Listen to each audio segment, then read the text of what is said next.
Hello everyone, welcome back to another ResearchWorks episode. Welcome back, everyone, and welcome back to the microphone, Marissa. Nice to have you again. Thanks for having me. Very excited for our chat today. I thought you might be excited about this because we have a topic that is very dear to our hearts, actually, because we love a good research article about this, don't we? And we love 6-minute walk tests, which will now lead me into describing what we're going to talk about today, which today we'll be talking about an article that was published recently in Developmental Medicine and Child Neurology just in June this year, titled 6-minute walk test reference values in ambulatory children with myelomeningocele. And the lead author, Dr. Karina Zapata, is here to join us for a chat today about this article. Welcome, Karina. Thank you. Thank you so much for having me. It's so lovely to have this opportunity to speak with you. As you can tell, we're very excited about being able to speak with you about this topic. We haven't actually spoken about outcome measures, particularly relating to myelomeningocele. So we have so much to learn from you. I had so many questions. This feels like it's going to be a great masterclass. Yes, very excited to get into this, your article with you. But before we do, I want to tell our listeners a bit more about you. So Dr. Karina Zapata is a pediatric physical therapist and researcher at Scottish Rite for Children in Dallas, Texas, where she blends clinical care with research on functional mobility in children with complex conditions like spina bifida, specialising in biomechanics and evidence-based rehabilitation. With over 25 peer-reviewed publications, Karina focuses on translating research into practical interventions, collaborating with multidisciplinary teams to enhance paediatric outcomes. Love everything about that. Everything about that, Karina. Very nicely said. We're very excited to get into your article, but before we do, no podcast would be ready to begin without an icebreaker question. So our question today, being a podcast on walk tests, is what is the most memorable walk you've ever been on? Good question. Karina, should we do guess first? Has anything come to mind? Yes. I love going on walks, so I have so many memorable walks. But since this is a pediatric-focused podcast, I have to choose the time when I was a child, and it wasn't just one time, but I would love to go for walks with both my parents, and I would be in the middle and I would hold their hands. And my dad is German, and so we would say Engel, Engel, fliege, fliege, which is angel, angel, fly, fly. And whenever you say fliege, then my parents would have to lift me up with their arms, and I could basically be like I was flying. And so now I do the same thing with my kids when they're walking. They always want me to, lift them up and say the same phrase. Beautiful. So. I love that. And I can actually visualize that. You describe that so beautifully, and what a lovely family tradition as well. That's so cool. Thanks for sharing that one. What about you, Marissa? Quite nostalgic. Well, as you say that, I was starting to think then about childhood walks. But, okay, now I'm going to do a childhood walk too. I remember we would walk the dog every morning, my mum and I, and we'd go for this 20-minute walk, but it was up this massive hill every day. And I remember to the point where it would almost scar me as a child, this massive hill. But it was, and I still go past it sometimes today. And in fact, it's making me think maybe I need to revisit that walk with my children to build a bit of strength and endurance. But yeah, I guess, with my mum, we used to do this walk quite regularly. And I look back now and I think that was quite intense to take a child on every day. She was doing the right thing by you. She was increasing your heart rate. We're going to be talking about that today. But how beautiful is those are the things that you remember. There's like wonderful moments, and you don't have to do anything vigorous. You can get out there. Being outside, beautiful. What about you, Dana? So I am struggling to think of a walk that I did a lot in my childhood. I mean, I walked dogs a lot, but the one that comes to mind for this particular one is one that happened relatively recently, and I find it quite funny because I've lived in the same area for about 18 or maybe nearly 20 years now. And I've always gone for a walk down this beautiful path. There's like a nature reserve next to it. But I've never, for some reason, in all those years, ventured into the nature reserve until one day I saw a little path. This is about a year ago, so it's not that long ago. I ventured down this little path, and then I realized behind all of this, concrete paving is this nature reserve that literally has wildflowers, like grassy wildflowers either side of the path. And there's a creek that runs through it. And there's ducks and ducklings. And I walked down there as an adult going, oh my goodness, I've stayed down this one path like everyone else does. And it just took a little bit of courage to kind of walk down this little beaten path into the bush to have the most beautiful wonderland. And I know it's very metaphoric, I think. But it was the most beautiful walk. And the whole time, glad no one was around me, I kept saying, this is amazing. This is beautiful. Why have I only just discovered this? So every year in spring, which it is now in Perth in Australia, I go down this path because I'm too scared to do it in summertime because there's snakes. So in springtime, I go down there and it's my favourite time of the season. It's my most memorable walk. So it was like a year ago that I discovered it. And you still do it, which is great. I still do it, yeah, except for in summertime because there's snakes. That was what my story was going to be when I went for a walk and saw a snake, but we've digressed, so we won't revisit that memory. Do you guys have snakes where you are, Karina? Yes. You do, yes, don't rattlesnakes in particular. Oh, wow. Yeah, that would be pretty scary. Yeah, I Googled them not long ago because my kids wanted to know how they rattled. It's amazing. Yeah. Sorry, that's another conversation. Those are good stories, yeah. Yeah. So be careful on your walks, everyone. So as you've guessed, we're talking about walking. Let me give you all a bit of a rundown about what we'll be talking about today before we have lots of questions for Karina. So this prospective cohort study established baseline reference values for the 6-minute walk test in 145 ambulatory children with a mean age of 11 years and 2 months with myelomeningocele stratified by functional lesion levels and myelomeningocele functional classification, or MMFC. Conducted at a pediatric hospital from 2021 to 2024, the protocol followed modified American Thoracic Society guidelines measuring distances at 1, 2, and 6 minutes alongside physiological metrics like heart rate and perceived exertion. The results showed significant differences in the 6-minute walk distance by lesion level and by the MMFC, with distances 3.8 to 7.2 standard deviations below neurotypical norms. There were strong correlations between 6-minute walk distance and the 1 and 2 minute walk distance, with socioeconomic factors influencing outcomes with high Area Deprivation Index associated with shorter distances. There is a lot to draw out there, including my inability to use all of the acronyms. Apologies. I think you did quite well. If you got me to do that, it could have been a lot worse. There was a lot of syllables there, but shall we get into it? Let's get into it. So, Karina, can you start by giving us a brief overview of spina bifida, particularly myelomeningocele, and why ambulation and physical fitness is so important in this population? Yeah. Sure. So I hope I remember this kind of like a 3-part question. I can remind you, don't worry. Yeah. Spina bifida. Yeah, let's go. That is a condition where the spinal cord doesn't close or form completely during the first month of gestation. And since it primarily affects the brain and the spinal cord, it can affect how a child ambulates or walks and functions.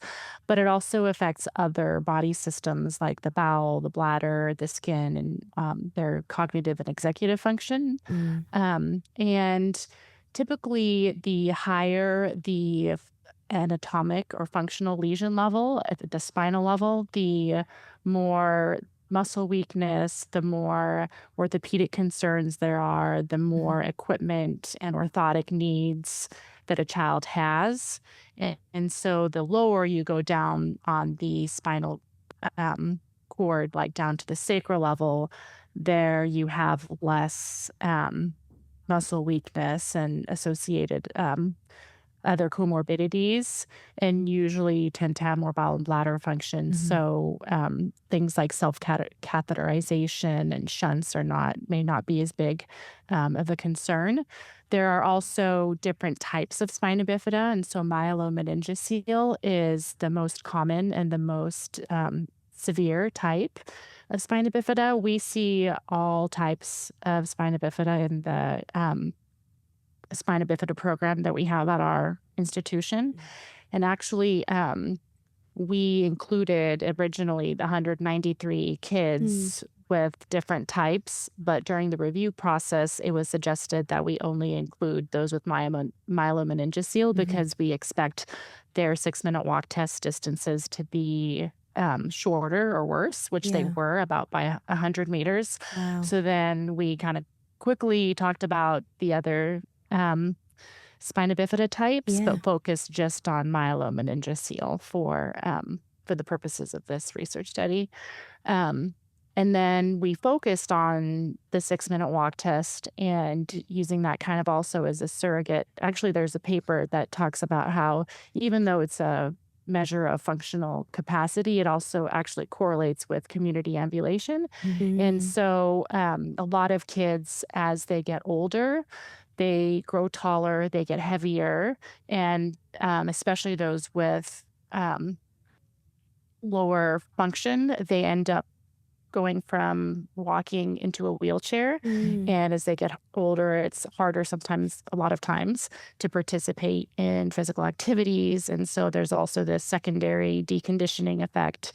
And so physical fitness and walking is a really big concern for these kiddos. And we get asked all the time, how is my kid doing compared to last year? Because we see them at our institution on a yearly basis from birth to like adulthood. And to be able to give more specific, precise answers and also to be able to communicate amongst other health professionals better, we really wanted to look at this. And actually, we were inspired by the CP literature where they developed these longitudinal trajectories by GMFCS level, and they had these, distinct curves. And, we thought, well, the similar thing should be the case for kids with spina bifida by their functional lesion levels as well. And wow. I think I'm jumping the gun here. Oh, no, it's great. Yeah. I'm very passionate about this. But that's, part of some of the reasons why That's we fantastic. really wanted to study it. And I suppose having that longitudinal trajectory is just so important because, like you said, these are the questions that clinicians will have, like, is the child doing well? Do we need to target more intervention? And the families want to be able to know, and, everyone wants the best, right? So they are looking for these indicators.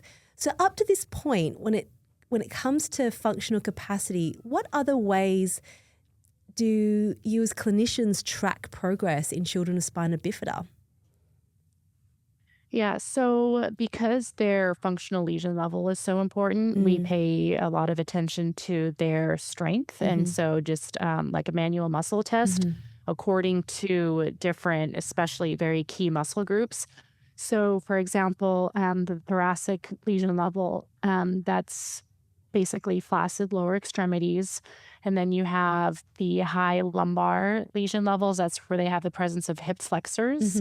And then mid-lumbar, that's the presence of knee extensors or the ability to straighten your knee. Low lumbar, that's the presence of ankle dorsiflexors or being able to lift your foot up. And then sacral-level is the presence of ankle plantar flexors or being able to point your foot down. And these functional levels are what's most commonly used. I don't know if Australia has something like in the U.S., the National Spina Bifida Registry. And so there's a lot of different institutions that participate and share and collect data. And that's kind of the agreed upon way that they classify these kids according to that regard. And so we make sure that we collect that for muscle strength. We also record their functional mobility scale, the FMS. So although it was validated in kids with CP, it's still, my computer went on sleep mode. It's very also commonly used in spina bifida. And then we look at their sensation and we'll do some other, functional tests as well, depending on what the question or the concern is. Sure. And I like those. They give you obviously an overall classification to help with communication, but it doesn't go into the granular detail about what a child is able to do, I suppose, when it comes to their ambulation and that, the variance that might occur across all of the different levels. So that's an interesting I can see the gap that you're trying to fill there when it comes to the literature as well as clinical practice. Really interesting. Yeah, I find especially with children with spina bifida and they're around that age of maybe 2 to 5 and then, they've established some walking with a mobility device and you're at this point where you could remove some supports but at the cost of that functional mobility skills. And then we've had conversations with families around using 6-minute walk tests, but then if we know more about the trajectory with these children, and particularly from a walking functional capacity by using the 6-minute walk test, that will also help us guide families in terms of how much we do, look at, do we remove supports? Are we looking more at maintaining and, do we want to minimise other orthopaedic issues in these children that we know have this substantial weakness depending on their levels? So I'm really excited for everything that's going to come from this because already we use the 6-minute walk test, but to be able to give more behind that to these families is exciting. Yeah, and Karina, just on that as well, a question about the where I stuffed up in the abstract with my long words that I couldn't quite get out, but the myelomeningocele functional classification. Do you mind just walking us through that? Because that's something that I've not seen before. So please teach us. Well, for full disclosure, that was not something that we initially were considering either. Wow, okay, But during the review process as well, it was also suggested that we incorporate that. So that's why we have both the functional lesion levels, so like the mid-lumbar, low-lumbar, and sacral, and then as secondary outcome was also the MMFC, 2 to 4, but really the MMFC or myelomeningocele functional classification ranges from 1 to 4, where 1 is the kiddos that have a lot of weakness, so they typically use a wheelchair. Just to take a step back, the MMFC, that's a newer functional classification system. It was just published a few years ago, and it considers muscle strength, the FMS, functional mobility scale, and what sort of equipment or assistive device the child uses during the day. Right. So there's a combination of those factors. So the first one, MMFC1, is where a child has pretty significant weakness. Their highest FMS would be a 2-2-1. So using a walker, short distances, but then a wheelchair for long distances. And then MMFC2 indicates that the child would have hip flexors, knee extensors, and knee flexors, that they would use a walker or assistive device for getting around, and their max FMS would be a 3-3-3. And then the MMFC3 indicates the presence of hip abductors. Their max FMS would be a 5-5-5. So they may not need an assistive device, but they could. And then an MMFC4 would be someone who has ankle plantar flexors, and their maximum FMS would be a 6-6-6. So kind of like your GMFCS ones. Oh, wow. Comparison. I love that. Thank you. That was such a great description. I mean, it's confusing when you go, you have some scales go up and other scales go down with the numbers. So I do need to think that through. But I love how there's a combination of factors put into that. And again, facilitating that conversation. Isn't it fun, the review process of getting an article published? Sometimes you get these great suggestions. You go, oh, okay, but then you have to go back and add in that data, don't you?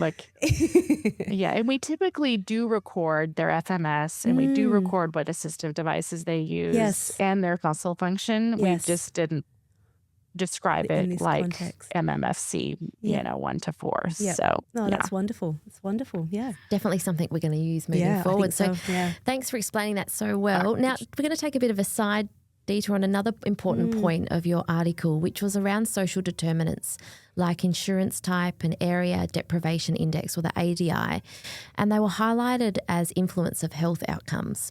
From your experience, how do these factors interplay with physical function in children with myelomeningocele? Yeah, so children with myelomeningocele you especially see the effects that someone with lower socioeconomic status or more environmental or social factors impact their physical health. And especially, for example, here in Texas, it can get really hot during the summers. And so it's hard to just say, go outside and play, because even if you had sidewalks that didn't have cracks in them, so it would get in the way of your wheeled mobility, or if it was safe enough for you to play outside, or if you lived close enough to a park where you would have, something fun to do, you then still might be really far from a swimming pool. And then that swimming pool, is it accessible so that you have a safe way of getting in and out of the water. And then transportation can be an issue, making it anywhere, even to medical appointments. And so, or having someone who can be around to help you be active because your caregiver might be, working or whatnot. It's can be a big challenge. We're very fortunate to have a multidisciplinary clinic that works very closely together. So we have social workers that can sometimes look for programs that families may qualify. We have therapeutic recreation that specialists that can give adaptive cycling evaluations or help make phone calls to recreation centers to see what sort of programs they might have in the community for that child. But it definitely takes a team approach to try to help. Yeah, so all the environmental factors that influence the ability to be able to engage in all the recommendations that we might have is an important determinant. So I suppose with all that information now, with a great background, do you mind just running through with us now the main aims of this particular study? Yes. So our first aim was to develop these reference values for children with myelomeningocele between the ages of 6 to 18, according to functional lesion level. And the second was to look for associations between the 1 and 2 minute walk test with the 6-minute walk test. So basically to see if the distance walked after 1 and 2 minutes could predict how far the child was going to walk after 6 minutes. And then the third aim was to assess the impact of lower socioeconomic status on the 6-minute walk distance. And then we used insurance type and Area Deprivation Index as proxies for that. And in the U.S., the Area Deprivation Index, takes a lot of factors into consideration, like housing and employment, poverty, education. And just by typing in the address where the child lives, it gives you a percentile of how much deprivation they have in their neighborhood. Right. Interesting. And in terms of who was actually included within this study, I know that it was very focused on myelomeningocele, what was published here. But do you mind stepping us through what was the inclusion and the exclusion criteria of who was involved and the numbers of that in total? Yeah. So total, there was 193 kids with all spina bifida types. And after we took out those that did not have myelomeningocele, we had 145. We only included those between ages 6 and 18 because we felt like by age 6, that's when they should be able to perform a 6-minute walk test most reliably and have achieved most of their function at that point. And then 18 is typically the age where they start transitioning elsewhere. So that's the most common age that we'll see. And then we were very fortunate also to have research coordinators that help with identifying and enrolling these patients because they also participate in our spina bifida registry. And so by the time a child is 6, we have a pretty good idea of their functional lesion level and diagnosis. And if there's questions. We communicate with the developmental behavioral physician or the nurse who's seeing the patient and discuss together and make sure we're all on the same page. That's wonderful. Yeah. Now, I'm intrigued in terms of when you actually carried out the 6-minute walk test. I know you used the modified American Thoracic Society protocol, which includes monitoring heart rate, oxygen saturation, and perceived exertion. Can you explain why these additional measures were included and how they added value for understanding effort in this population? Yes. So we used an oximeter on the kids' fingers to give us oxygenation and heart rate. And this was really actually eye-opening to us as we were doing the study, because we saw how their heart rate jumped up like 50%. And they were like, you'd think of a 6-minute walk test as being just this kind of simple, almost easy type test. But for these kids, it was a workout. And sometimes you'd ask what their exertion was, and they'd give you a much lower number, maybe to try to mask how much discomfort they were having. And so you'd have this objective, heart rate which would show how high really went and how hard they were really working.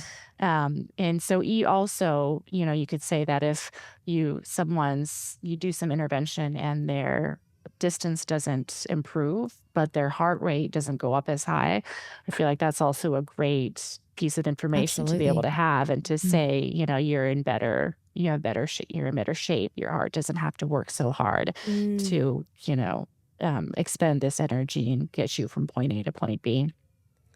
So good, because you're absolutely right. Because the distance sometimes just written out, or graphed is just a distance, but it's how it was done that's what we're most interested in, right? Like you want to be able to work out, was this really difficult for you? And, the way that we can do that through heart rate and looking at oxygenation levels. And it's phenomenal. We started doing that years ago here, and our kids are CP.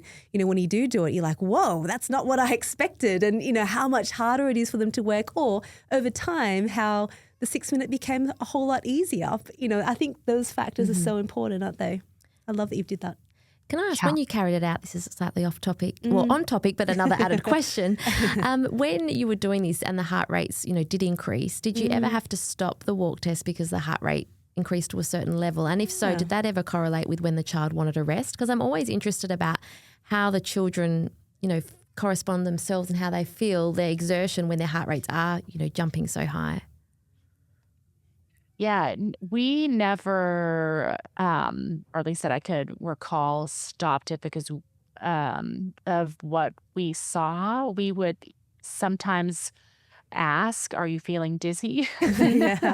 Or, but the child would, in those situations, take a rest break when they were getting really, really tired. But it was really heartening to see that there were sometimes parents who were like, I don't know if my kid can do this. And they were the ones where they were just so proud of themselves to have even walked whatever that distance was. And so that was another aspect of the study. We weren't really expecting so many people to want to participate, but I don't think that these kids in general were asked to be part of things. And so they were very eager and willing to be part of the study. It was really nice. I love that. And the 6-minute walk test is so good for that because it's not too time heavy.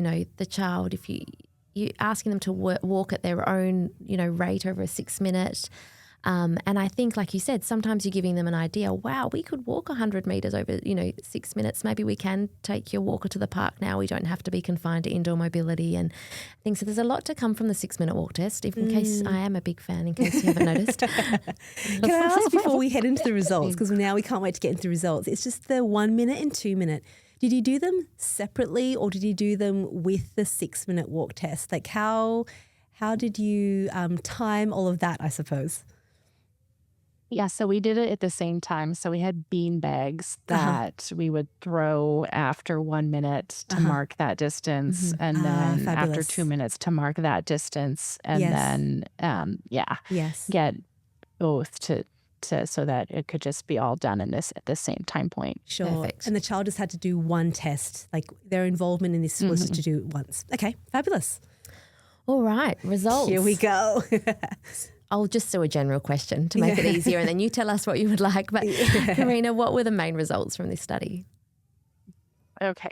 So for our first aim, we did see distinct distances walked by functional lesion level. So those with mid-lumbar levels, they walked shorter distances than those with low lumbar levels who walk shorter distances than those with sacral levels.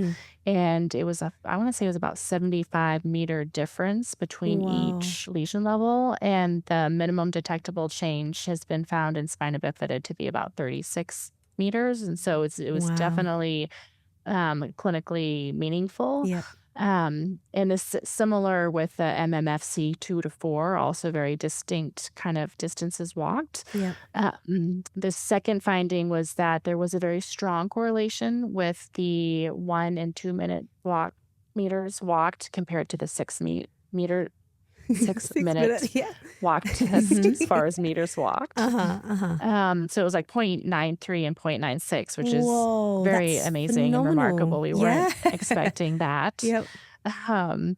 And then our third finding was that lower socioeconomic status did impact how far they walked. So they walked kids with public health insurance and higher deprivation scores walked fewer meters. Whoa. That is such an interesting compilation of results, isn't it?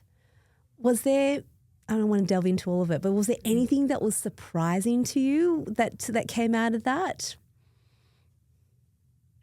Well, I think I was surprised by how strong the correlation was with the 1 to 6 minute and 2 minute to 6 minute meters walked, because I felt like some of these kids, they start off really strong and then they might slow down because but it was really, I think it helped that we had 145 kids. Yeah. So that helps with outliers, but it gave me a lot more confidence in saying that, if for whatever reason you're not able to do a 6-minute walk test, then a 1 or a 2 minute is also really helpful. And we gave, the expected meters and standard deviations there. So clinicians could then also have an idea of how their specific patient is doing compared to someone else with that specific diagnosis. Yeah, that's fantastic. You're absolutely right. The 1 minute and 2 minute,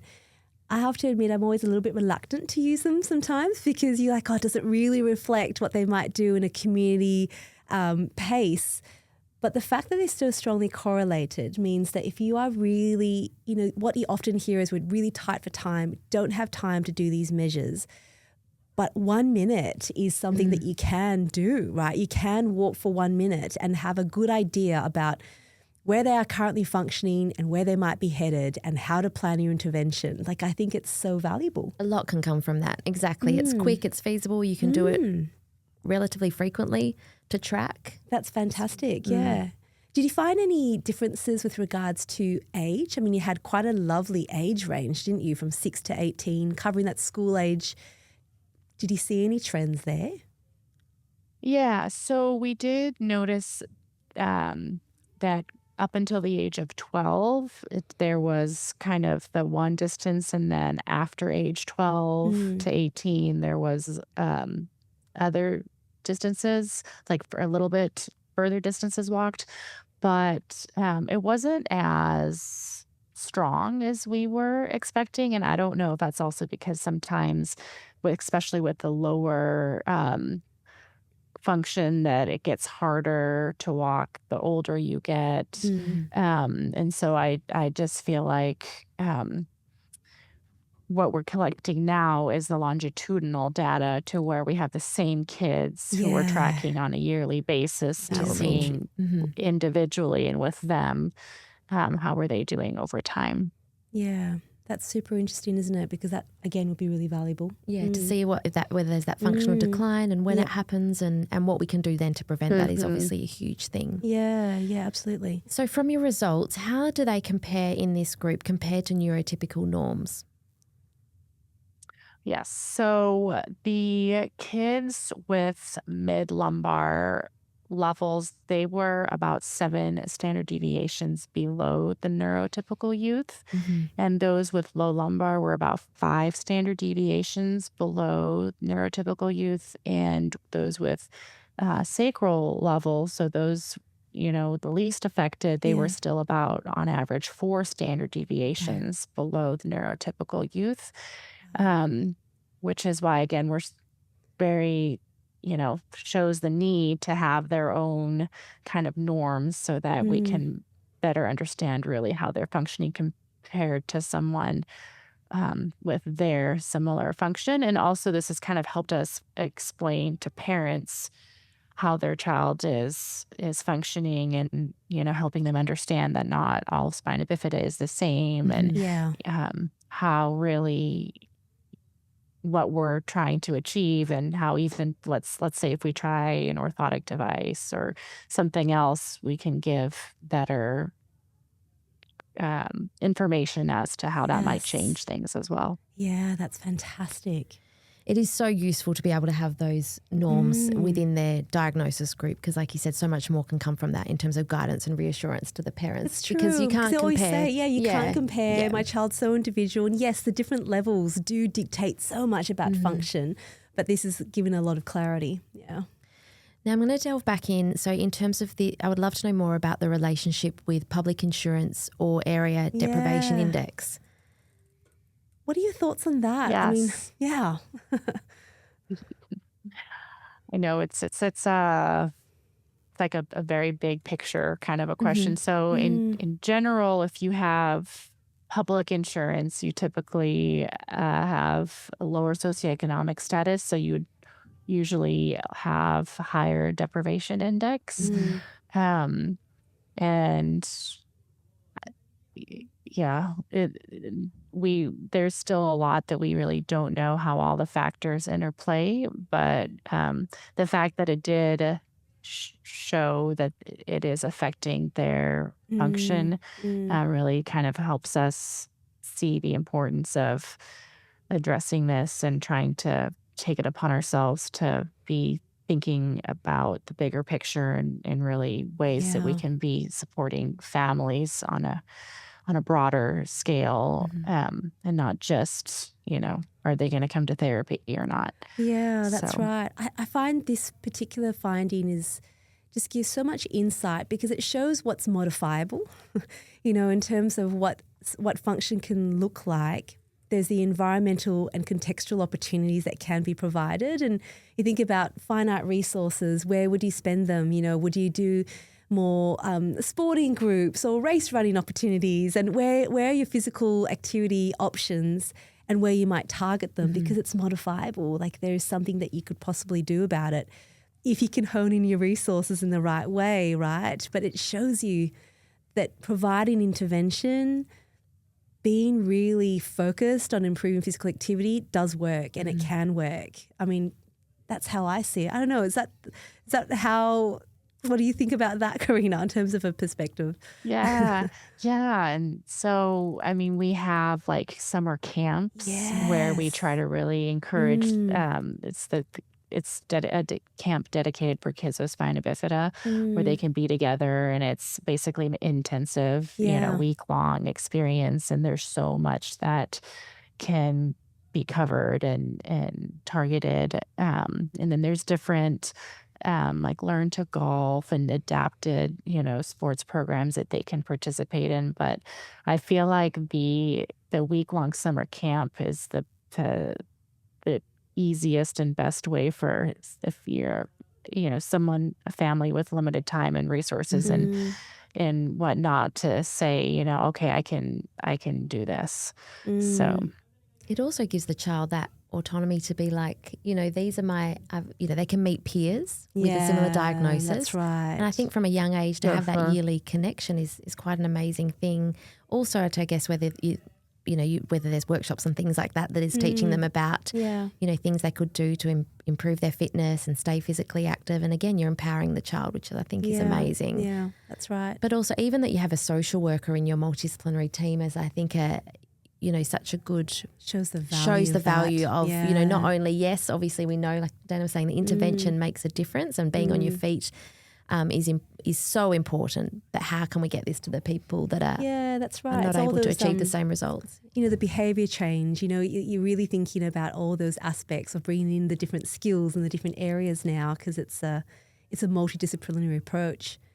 I guess, Karina, we've covered all of the main aims and what that means. From your perspective, as someone who's so passionate about this area and works with these kids, these youth and their families so much, what do you believe is the main implication, like speaking out to other therapists that are out there right now working with children with spina bifida? Based on your results, what would you really want them to be adopting and using from the research you've just done? Yeah, so there's several. Good, go. So as far as... I love the structure, since unfortunately there's such little research in spina bifida. There's a lot more in CP, where they talk about, for example, collaborative goal setting. So really being able to talk to the family and the patient and to say, first off,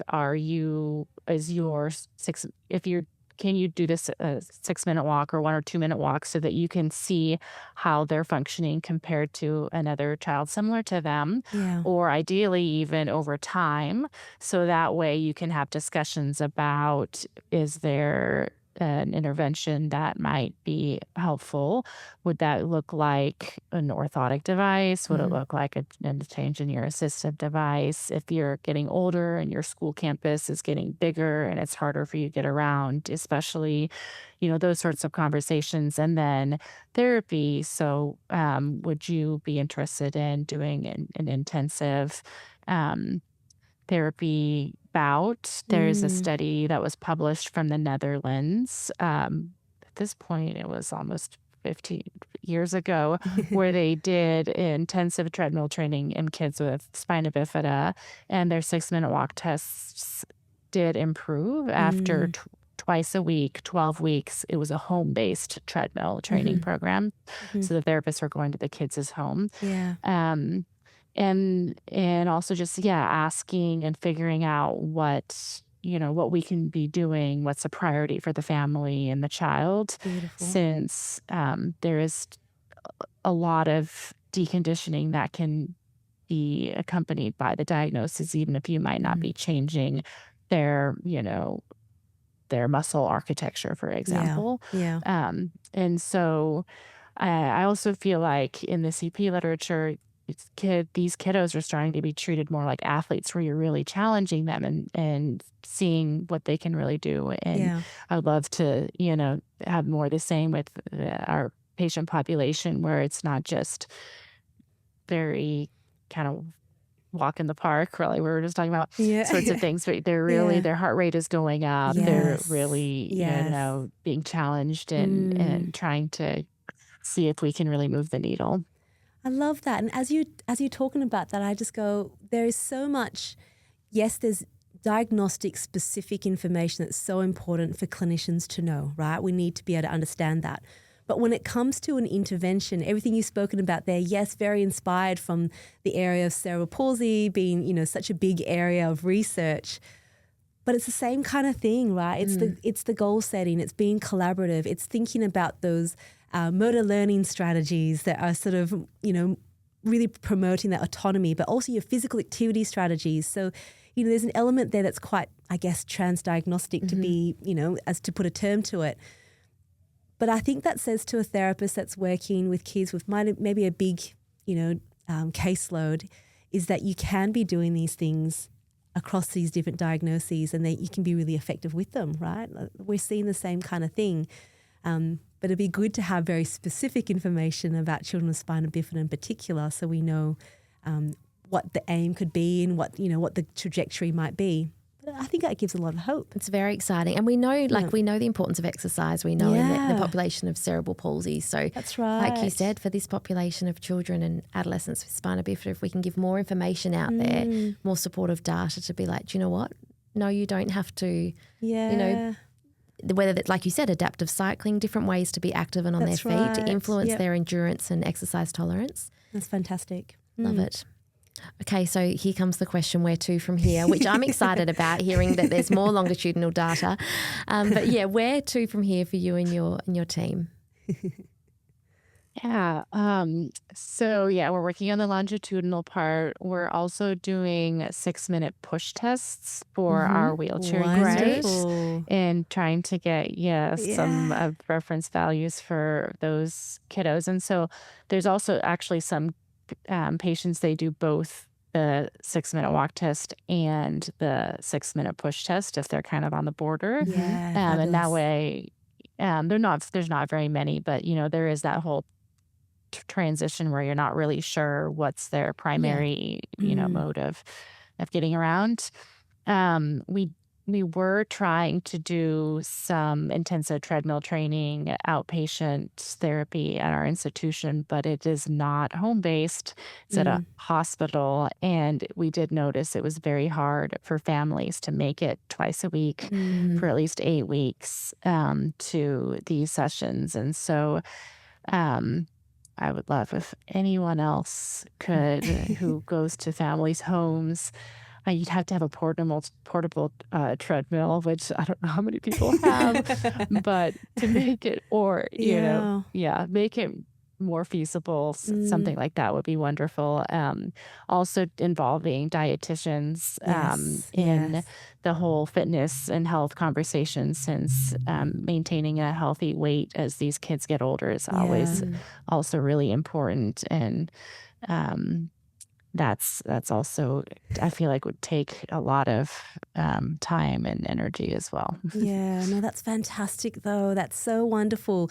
Well, we can't wait to catch up with you again to be able to talk more about, as things progress, and love to hear about the longitudinal data, of course.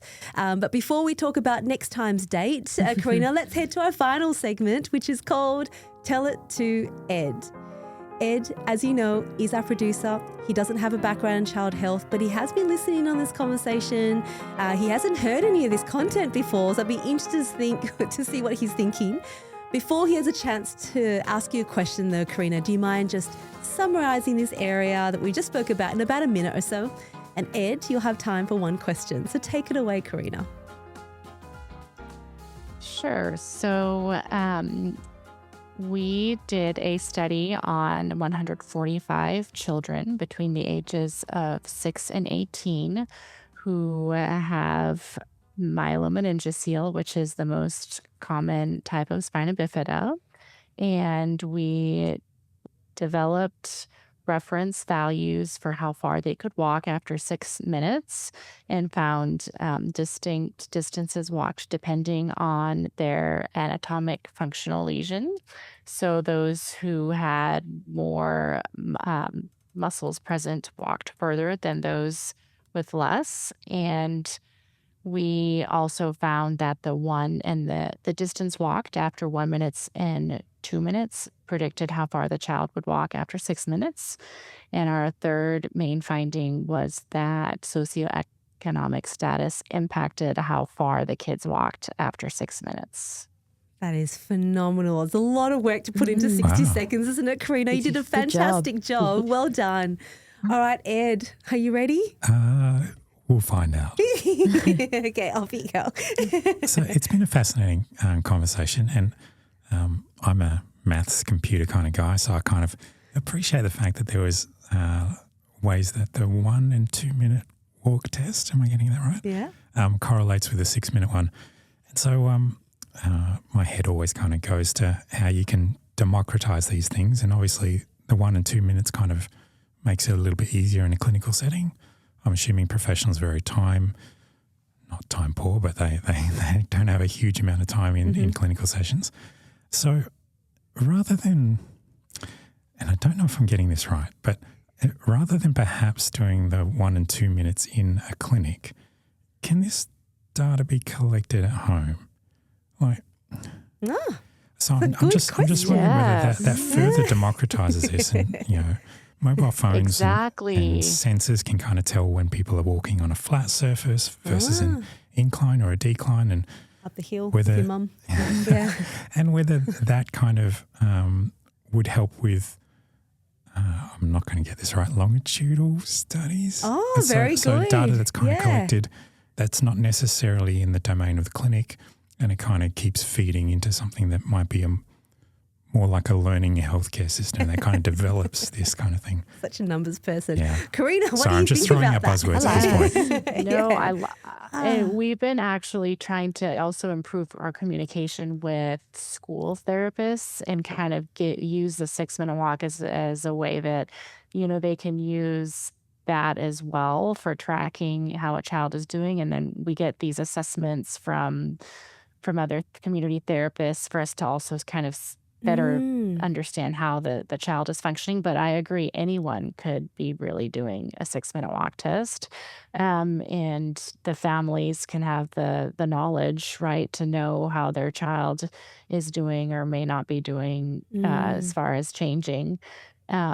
So yes, I love that. And I think it's also a way for, if you have a competitive child and they want to see if they can beat their time. Yeah, that's right. Yeah, I love that idea. Have that. That's a great idea, Ed. Maybe research topic for someone. Yeah, that's right. An honours student or something that wants to come in and do it. That would be a great idea. Love that. Well, Karina, I feel like I've learnt so much from you today. That was just absolutely fantastic. Obviously, Marissa and I kind of fangirling over, the use of a 6-minute walk test and what that means. And I think it's because it's so significant, right? It impacts a lot of planning, and we want to support families. So thank you so much for doing this work, to you and your team, and for sharing it with us today. Oh, thank you so much for having this conversation with me. We loved it. Excited to chat again sometime. Yeah, that's right. Well, to all of our listeners, please head over to our website, researchworks.net. We'll definitely put a link of this paper there for you to have a read. There's so much more in there. If you want to look at the stats as well, Ed, go and have a look at the tables and the stats. There's so much in there. Please go and have a look. And also head to researchworks.academy, where we have a whole free online platform for you to look at tools of the evidence. And one of them is the Outcome Measures Hub, which has a lot of outcome measures there for different populations. And I'm pretty sure we've included links to this particular paper on there as well, just reference values. So have a look there for information that relates to your child and who you're seeing. It's a free resource. Please go ahead and use it. But for now, we're going to have to say thank you and goodbye. Thank you. Once again, Karina, thanks for staying up late for us today in Texas. Yes, thank you so much. Yeah, thank you. No problem. And to all of our listeners, we'll talk to you all again next time. Bye, everyone. Bye. Bye.